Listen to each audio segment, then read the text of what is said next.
चलिए अब आपको एक्सप्रेस रिपोर्टर में भोपाल लिए चलते हैं।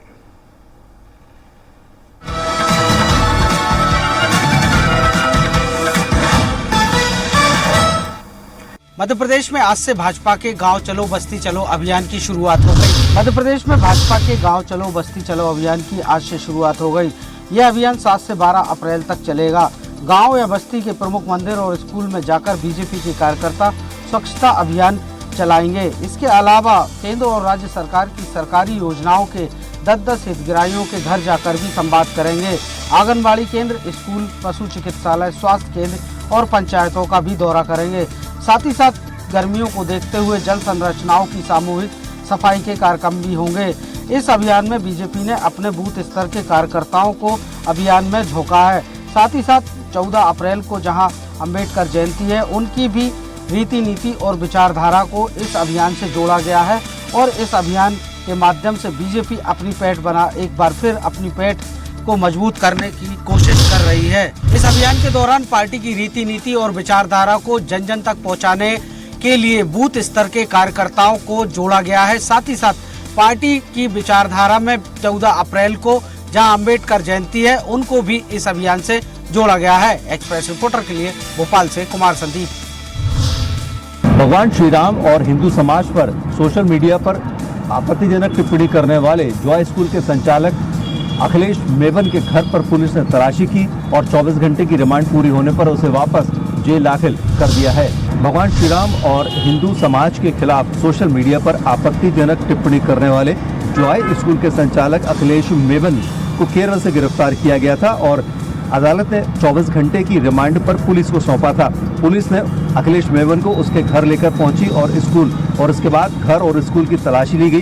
जरूरी दस्तावेज जब्त किए गए और उसके साथ ही उसका मोबाइल फोन भी जब्त किया गया है।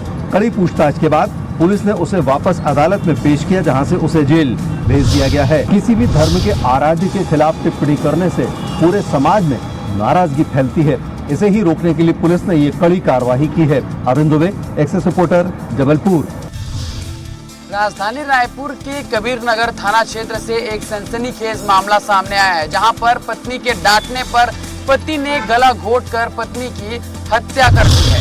राजधानी रायपुर के कबीर नगर इलाके में पति ने अपनी पत्नी का गला घोंटकर हत्या कर दी है। कबीर नगर इलाके में आरोपी पति प्रिंस ही अपनी पत्नी और मां के साथ रहता था। 2 दिन पहले 2 साल की बच्ची का जन्मदिन का केक काटने के लिए रात 12 बजे घर के निचले हिस्से में एकत्र हुए थे, लेकिन आरोपी प्रिंस नीचे नहीं आया और सुबह भी देर तक सोने के कारण पत्नी द्वारा ज्यादा सोने की बात पर पत्नी के कमेंट करने पर दोनों के बीच विवाद हुआ और विवाद इतना बढ़ा कि आरोपी पति ने अपने 22 साल की पत्नी का गला घोंटकर घायल कर दिया, जिसे गंभीर रूप से घायल पत्नी को एम्स हॉस्पिटल में भर्ती कराया गया, जहां उसकी मौत हो गई। फिलहाल कबीर नगर पुलिस ने आरोपी पति को गिरफ्तार कर लिया है। मामूली विवाद के चलते राजधानी में हत्या हो जाना अब आम बात हो गई है। जैसे पत्नी ने अधिक सोने पर पति को डांटा और इसे ही लेकर नाराज पति ने अपनी पत्नी की हत्या कर दी।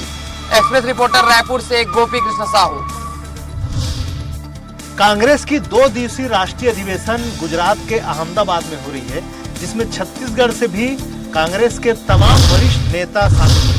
कांग्रेस के इस राष्ट्रीय अधिवेशन में छत्तीसगढ़ के 55 नेता शामिल हो रहे हैं, जिसके लिए सभी नेता अहमदाबाद के लिए रवाना हो गए हैं, जिसमें पूर्व सीएम भूपेश बघेल, नेता प्रतिपक्ष doctor Charan Das Mahant, PCC chief Deepak Baij, TS Singhdeo, CWC member Tamradhwaj Sahu, C Kumar Dahariya, Jyotsna Mahant, Phulodevi Netam सहित कई वरिष्ठ नेता शामिल हैं। कांग्रेस नेताओं के माने तो इस 2 दिवसीय राष्ट्रीय अधिवेशन में देश सहित कांग्रेस पार्टी को संगठित करने और मजबूत करने को लेकर मंथन होगी।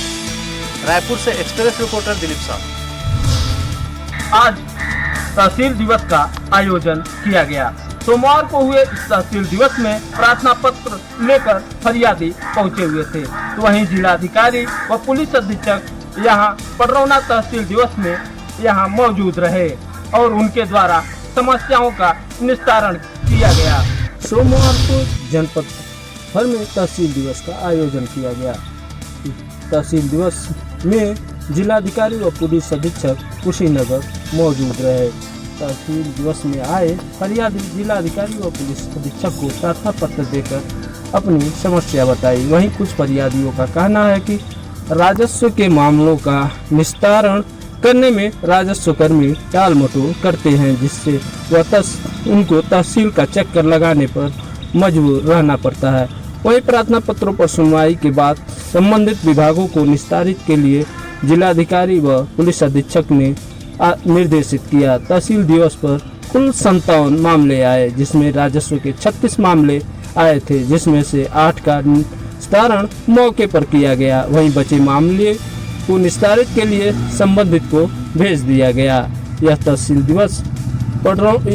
दिवस में पटरौना तहसील पर जिलाधिकारी व पुलिस अधीक्षक मौजूद रहे। वहीं तहसील दिवस से आए फरियादियों का कहना है कि राजस्व के मामलों को लेकर प्रार्थना पत्र तो दिया जाता है, लेकिन समय से निस्तारित नहीं होता है।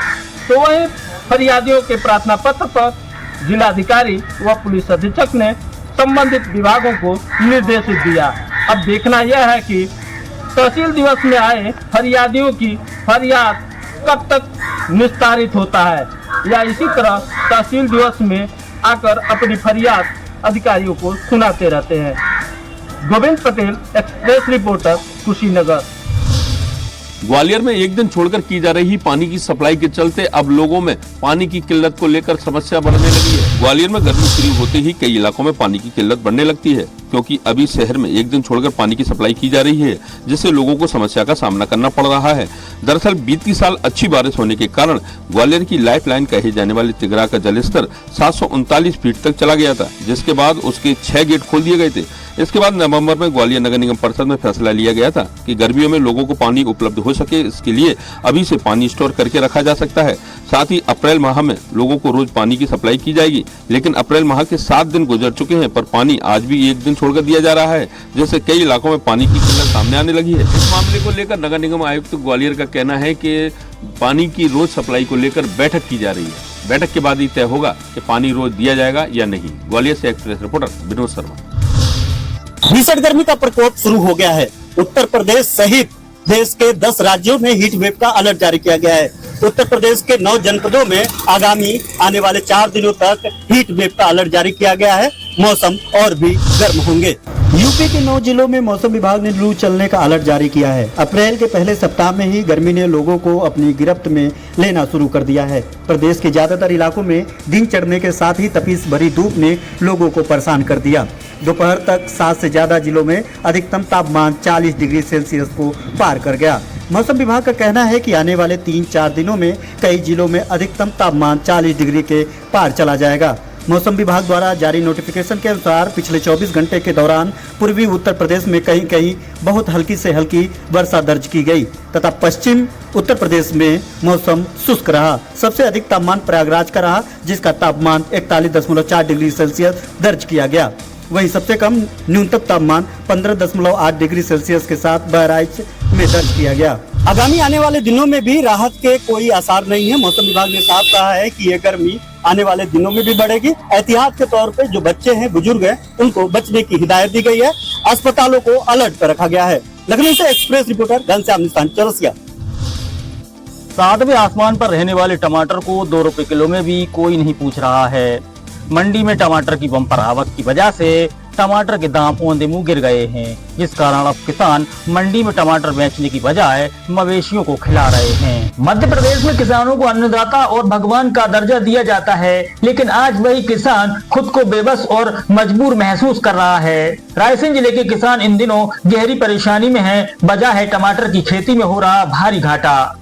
टमाटर के उचित दाम न मिलने से किसानों के चेहरे पर चिंता की लकीरें देखी जा सकती हैं। किसानों का कहना है कि टमाटर तोड़ने में ही 25 रुपए प्रति कैरेट खर्चा आ रहा है, जबकि मंडियों में उन्हें केवल 20 रुपए प्रति कैरेट का भाव मिल रहा है। इस स्थिति में उन्हें हर कैरेट पर घाटा झेलना पड़ रहा है, जिससे लाखों रुपए का नुकसान हो रहा है। बेहद दुखद स्थिति यह है कि कई किसान अब अपनी टमाटर की फसल को बाजार ले जाने की बजाय गोमाता को खिला रहे हैं। उनका कहना है कि फसल से कुछ लाभ नहीं हो रहा है तो कम से कम गो सेवा कर पुण्य ही कमा लें। कुछ किसान रोटावेटर चलाकर खेत में ही फसल नष्ट करने को मजबूर हैं। किसानों ने सरकार से मांग की है कि वे टमाटर जैसी सब्जियों के लिए समर्थन मूल्य तय करें और मंडियों में किसानों को उचित दाम दिलवाने की व्यवस्था करें, ताकि अन्नदाता को अपने ही अन्न को यूं बर्बाद न करना पड़े।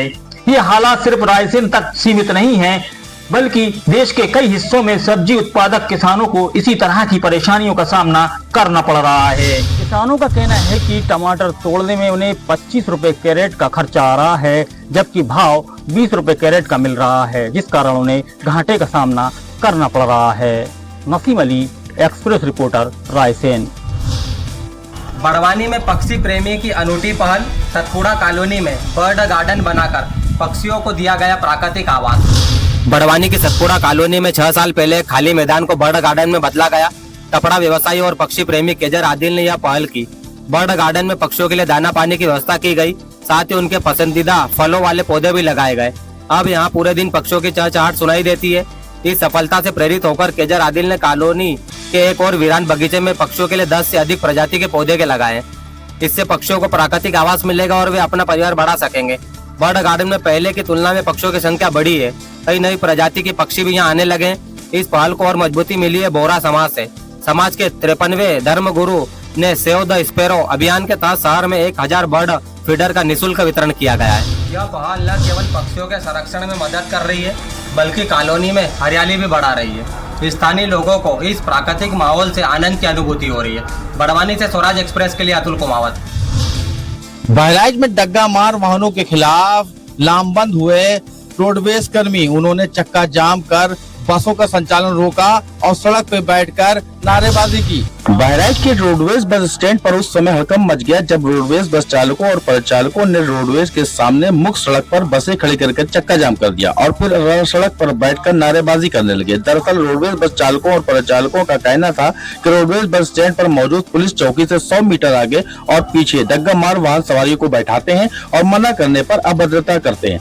इन्हीं की वजह से विभाग का घाटा होता है और हमारे वेतन में कटौती की जाती है। उधर हंगामा बढ़ने पर पुलिस बल के साथ साथ आरटीओ विभाग के अधिकारी मौके पर पहुंचे, जहां उन्होंने रोडवेज बस स्टैंड से 1 किलोमीटर की रेंज में प्राइवेट गाड़ियों के सवारी बैठाने पर कार्रवाई की बात की। तब कहीं जाकर मामला शांत हुआ और लगभग 1 घंटे के बाद बसों का संचालन शुरू हो सका। रोडवेज कर्मियों के प्रदर्शन के दौरान पूरी तरह से बसों का संचालन रुका रहा। लगभग 1 घंटे तक बसों का संचालन रुका रहा और गोंडा, लखनऊ, फैजाबाद अन्य जिलों के जाने वाले यात्रियों परेशान रहे। Tariq Ahmed, express reporter, Bahraich.